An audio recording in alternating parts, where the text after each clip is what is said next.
reassessing Brock Purdy. We do that every week. Yesterday was quite informative. He was quite impressive. But we're going to take a real hard look at what he showed and what our expectations are going forward.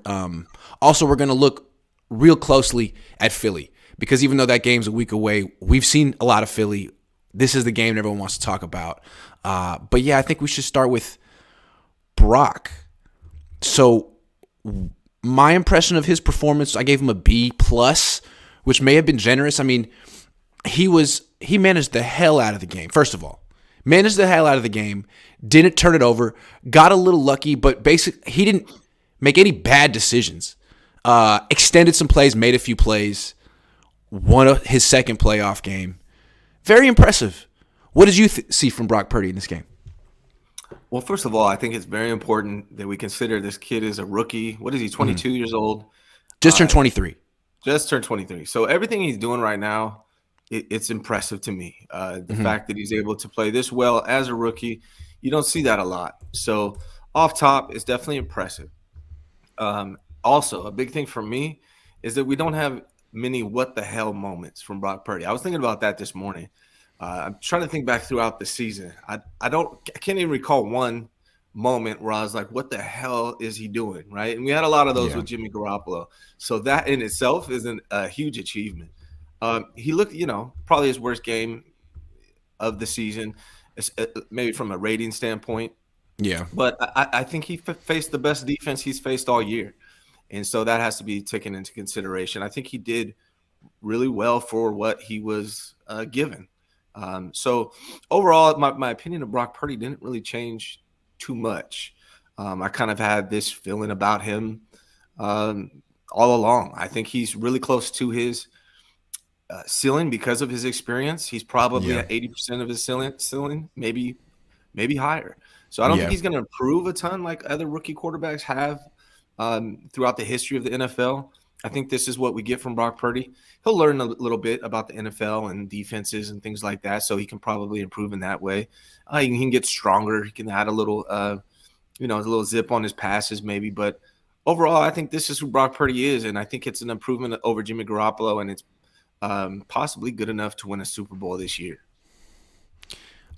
Yeah, I mean, possibly.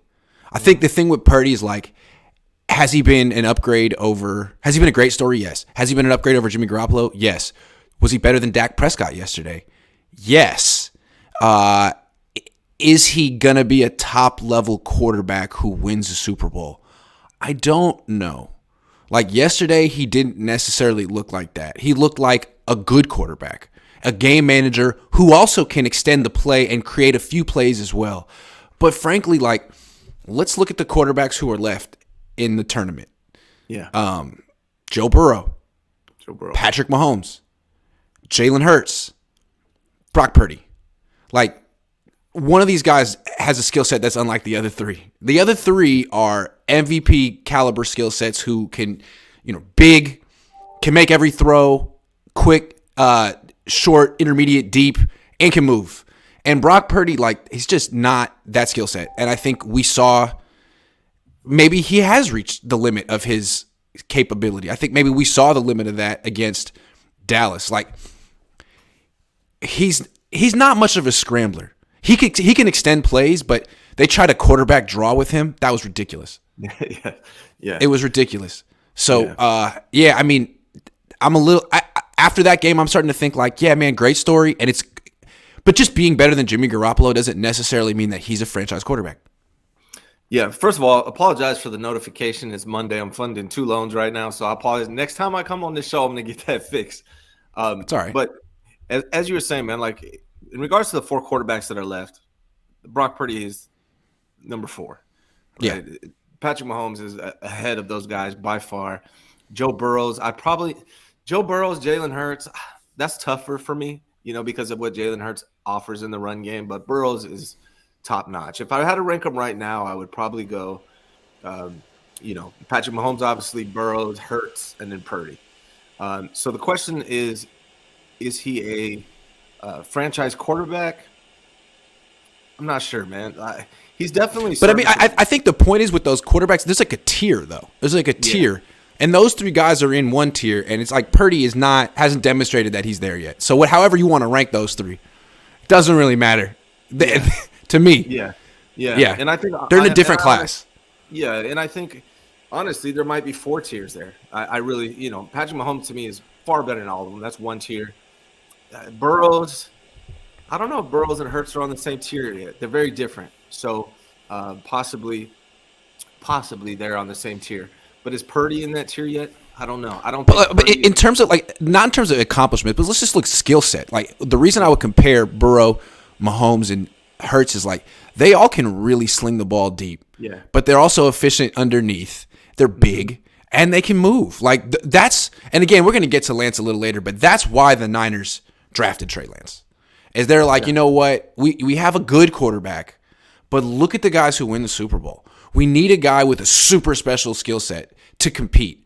So they spent all these they spent 3 first-round picks on Trey Lance and drafted Brock Purdy to be Lance's backup. That was the plan. Yeah. And so now Brock Purdy's doing great. But the question remains, is he good enough? Can he beat Joe Burrow in the Super Bowl, Patrick Mahomes in the Super Bowl, Jalen Hurts in the NFC Championship game? Remains to be seen. Because it looks like in this game against Dallas, what Brock Purdy did was not lose it. He allowed Dak to Dak, which was amazing. I mean, they're paying $50 million for a guy to be like a crap, like just a human. What is he? He's just a mistake waiting to happen on the football field. He had the 2 picks, but the worst one was the one that Greenlaw threw away. Yeah. So Brock, fine, but I don't know if he's gonna out. You know what I'm saying? Like he just let Dak lose the game. Jalen Hurts I don't think he's gonna do that next week. Brock's gonna have to beat him. Yeah, I don't think Brock Purdy, this might get me killed. I don't think Brock Purdy is a top 5 quarterback in the NFL. I don't know if he ever will be. How dare you say that? People are going to get mad about it. Because take it back! His statistics, he's been number 1 in a lot of statistics since he's come here. But a lot of that has to do with Kyle Shanahan, the weapons he has, the teams he's played. All of those things have to be taken into consideration. But over the long term, he's not on the level of a top 5 quarterback, in my opinion. And if it depends on what you want, it depends on what you call a franchise quarterback. If you're looking for a top 5 quarterback, then no, I don't think he is that. If that's what you consider a franchise quarterback. If you're looking for a top 15, top 12 quarterback, he might just be that long term. He might be able to be that guy. So I think it just depends on what you're looking for. And look, I don't want to be overly negative about Brock Purdy right now because he hasn't lost a game ever. And he did play well in this last game, and he might just win the Super Bowl this year, in which case then I think he would be a franchise quarterback. If he wins the Super Bowl, depending on how he does it, you'd have to say he has a chance. But again, he hasn't. I don't think he's beaten a great quarterback on a great team yet. In the playoffs, he's beaten Geno Smith and Dak, who in my opinion, both of those quarterbacks sort of melted down. Eventually, I think Brock Purdy's going to have to beat a great quarterback who doesn't melt down, who's also on a great team. That could happen this week. Can he do it? I don't know. That's the question. If he can, he's the franchise quarterback. If not, well, it might be because he's reached his limit and he has some limitations that some of these top Super Bowl caliber quarterbacks don't have. And that's, again, the whole reason that they traded for Trey Lance and have him on the team and probably won't trade him and probably going to stick with him. And even though they're saying all the right things about Brock, I think everyone kind of looks at Brock as like, man, this is great, but like, when is this fantasy going to end? Right? Yeah. Well, you saw. When is this fantasy going to end? Did you see what Nick Wright said about the 49ers? What? He said that the 49ers, in his opinion, would be the greatest or could be the greatest team ever if they had an elite quarterback. And he wasn't putting a knock on Brock Purdy, but he's saying if Patrick Mahomes is on this team, this might be the best team ever. That's what Nick Wright said. What do you think about that? Fair enough. But what I would say is like it's not really realistic. It doesn't take much consideration into the salary cap. The Niners have the highest paid running back, the highest paid middle linebacker. They got the highest paid left. They have a lot of expensive people, tight end, wide receiver, and that's how their whole idea is to spend on everything else and to make life as easy as possible on the quarterback. They're not budgeted to have a $50 million a year quarterback. So yeah, if there were no salary cap and they could spend like Joe Lacob does, for sure. But although I don't know about for sure because there's some really good. That's the thing. Nick Wright, was he like our age? There were some really good teams before the salary cap when like people like Eddie DeBartolo could just go crazy and spend on everything. But I see what he means. Of the salary cap era, yes. But, dude, the Niners are trying to get by with a young, cheap quarterback. That's why they got rid of Jimmy Garoppolo. Kyle said it on the record. Yeah. But anyway, I know what he means.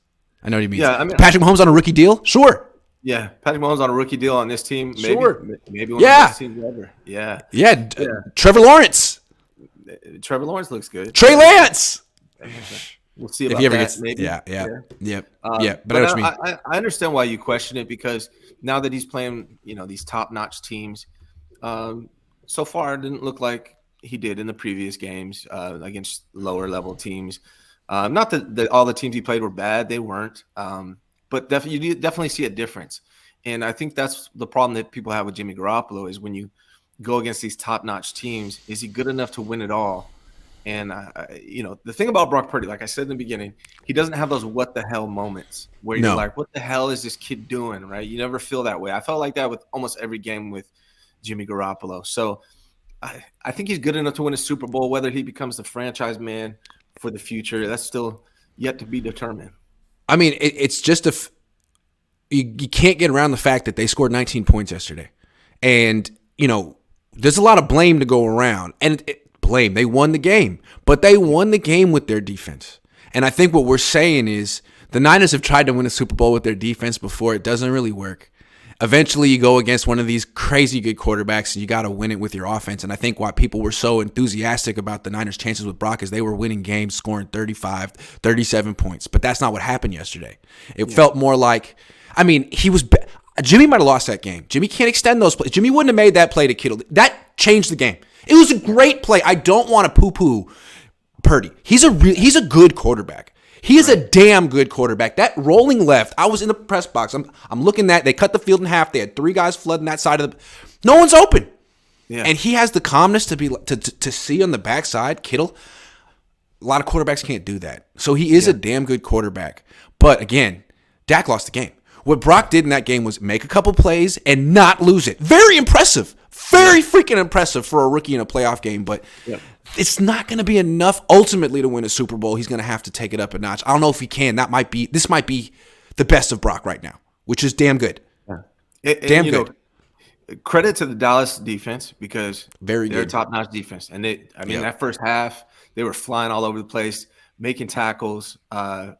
I think that's one of the biggest differences that we saw yesterday too. Dallas Cowboys can tackle. A lot of the teams fast. Yes, like yak yards come into play big time against these other teams that aren't as good at tackling as Dallas Cowboys. But you can't rely on yak yards when you're going against teams like the Cowboys that are going to get you down quickly and not miss a lot of tackles. And so that's why you desire quarterbacks that can throw the ball deep downfield accurately. That's why you look for those things in quarterbacks, and that's why you typically see the teams that are winning the Super Bowl have these top-notch elite quarterbacks most of the time. It's tough on Brock Purdy. Here's what I will say, too. I wanted to clarify something, if it's okay, Grant, that I tweeted out yesterday. I got hella shit for it. Excuse my language. But I said Brock Purdy is getting really lucky, and that wasn't a knock on him. That's what I want to clarify. Mm-hmm. He's playing good, and he's getting lucky. Those things are helping the 49ers win. When I say he's getting lucky, yesterday there was 2 balls that could have been intercepted. Do I think those were bad throws? No, I don't. They weren't bad throws, but they happened to get tipped. The one deep to Ayuk was like a 50-50 ball. I'm okay with 50-50 balls. I wish we had more of that, so I don't think that's a bad pass. Was it lucky it was intercepted? Yeah, possibly.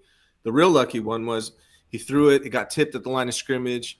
Landed right in Diggs' hands, and he was lucky it wasn't caught. That doesn't mean it was a bad throw or that I blame Brock Purdy for that. But what I'm saying is there's probably been 5, 6, 7 throws in Brock Purdy's career this year that could have been intercepted. Probably 2 or 3 of them were bad throws. The other ones were just things that happened on the field, tip ball, like Juwan Jennings tipped the ball up. And for whatever reason, the ball's bouncing our way, and sometimes you need a little luck. If you show me any championship team in history, I'll show you at some point where luck went their way, and I think that's a good thing. I wanted to clarify that. It's not a knock on Purdy.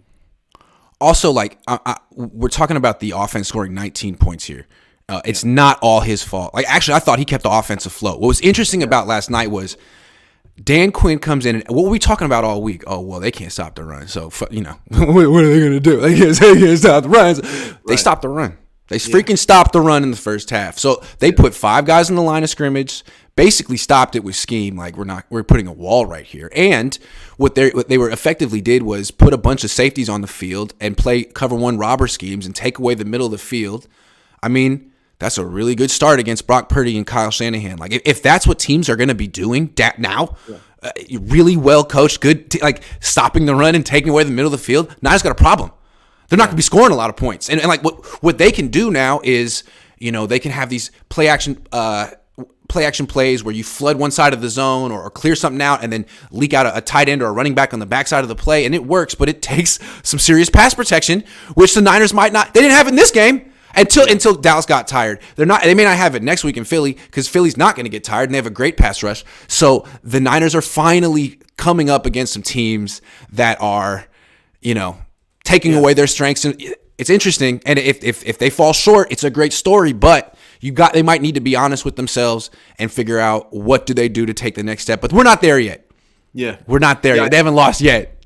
Yeah, I mean, I think, again, it's really important to understand that these guys are – the Dallas Cowboys are a really good defense, and I don't think there was anything yesterday that Purdy did bad. I didn't see anything bad from Purdy, right? And in fact, he had some really – No, he was good. I thought he was really good. Yeah. Some really small window throws, just like, really good, man. I thought Brock Purdy played really well. I think yesterday was more about – But really good might not be good enough. It might not. You know what I'm saying? Yeah. I mean, it was good enough yesterday because Dak Prescott – I'm just saying. I'm telling this story. I'm not saying who it was, but a player was walking past me in the tunnel after the game, and I heard him say to a staff member, "Hey, Dak gonna Dak." This is what the players in the league think of this man. Dak gonna Dak. All you gotta do, let him do it. So Dallas, his cap number is $50 million next year. 50. He's like Russell Wilson. They're in trouble. Look at Dak's contract, and then look at Ezekiel Elliott's contract. Trouble. 2 of the worst contracts in the NFL. I don't know what Jerry Jones. That team's going nowhere.